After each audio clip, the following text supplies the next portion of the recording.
We focus on issues relating to children and environment and the plight and human security issues, but also the capacity and empowerment of children and as 1/3 of our global population, and the chance for them to really take us forward in a very positive way through behavior change, tree planting, environmental education in schools and so forth.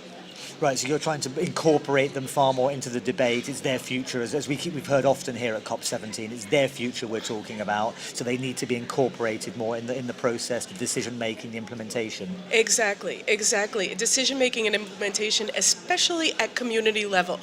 Right now, there are so many adaptation funds that go into developing countries and RED project funds, and none of it is specifically allocated to child participation or to schools in general. So we're advocating for that budgetary allocation and recognition of children in the emerging frameworks. I think one of the elements here at COP17 that I've noticed is the amount of youth groups, of young people Yes. who are very actively, very enthusiastically involved in the debate, very articulate, Yes. well informed.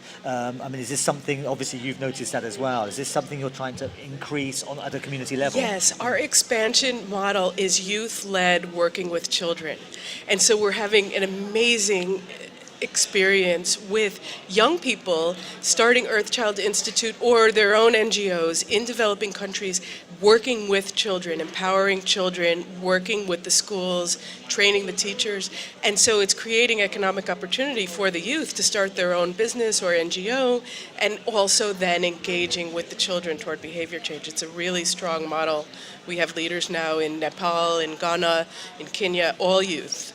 But over there, the other side of this conference centre, this complex, Yes. we've still got predominantly men. There are more women than there used to be, but it's predominantly men, middle-aged men in grey suits, making the decisions. Indeed. Are they listening to the children? Are they turning their heads in this direction and hearing what the children have to say?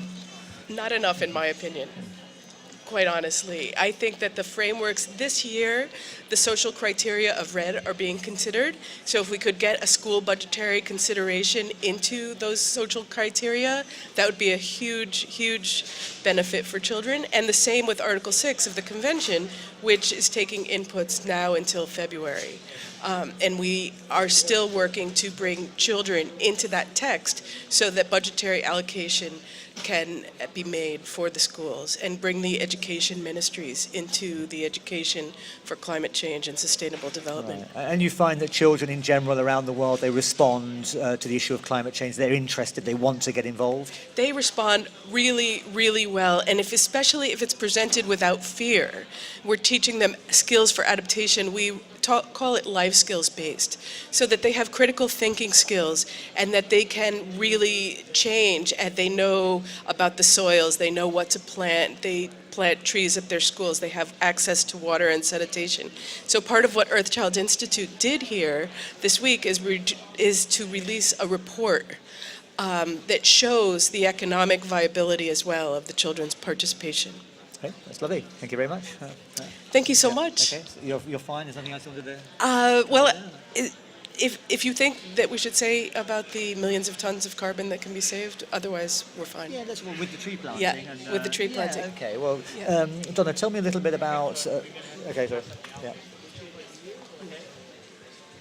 Donna, there are plans that you have or programs that you have to try to include children in programs to save carbon, save carbon emissions. Yes, exactly. Well, in red forest areas, in many indigenous communities especially, close to 50% of the population is under the age of 18. So we're really advocating for schools to be part of those projects, those red project areas. And we did a report, we got some environmental economists on board to do a report to see what actually would be the impact to mitigate leakage in red of bringing the children in and changing behavior in such a way. So we found that it's 562 million tons of carbon that could be saved over 25 years, including the schools in the red project areas.